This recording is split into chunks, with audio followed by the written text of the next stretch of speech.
Aujourd'hui, une centaine de patrons ont répondu à l'invitation du Chinese Business Club, un groupe de lobbying de plus en plus actif dans les salons parisiens. C'est effectivement tapis rouge pour les investisseurs chinois, tapis rouge pour les étudiants chinois en France, tapis rouge pour les touristes chinois en France. Tant mieux, on a tout à y gagner et sincèrement, adaptons-nous, intéressons-nous à eux.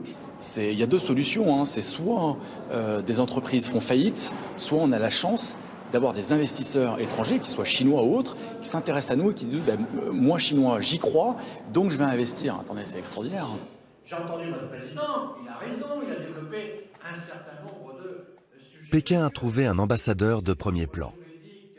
L'ancien Premier ministre Jean-Pierre Raffarin ne cesse de marteler que la France doit faire plus d'efforts pour accueillir les Chinois.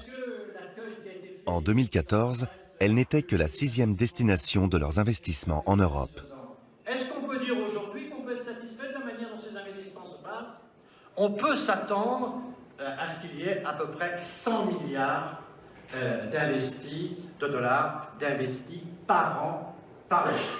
Sur ces 100 milliards, nous devons avoir au moins comme objectif d'accueillir 5 milliards par an en France. En sommes-nous capables?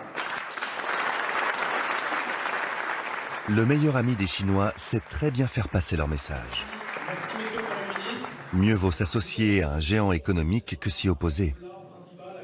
Le Premier ministre chinois m'a dit un jour, dites-vous bien une chose, Monsieur Raffarin, nous sommes aussi intelligents que vous.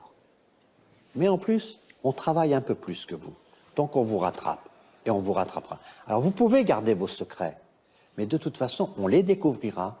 Et puis un jour viendra où nous aussi, on sera capable d'avoir des secrets que vous n'avez pas. Donc il vaut mieux partager l'innovation plutôt que se mettre en concurrence avec des gens qui sont aussi intelligents que vous, mais qui en plus travaillent souvent plus que vous. C'est vrai que, vu de Chine, 35 heures par semaine, ça n'aide pas à devenir une superpuissance. Dans la stratégie chinoise, nouer des alliances ne suffit pas non plus. Pour devenir le premier, il faut savoir avancer ses pions.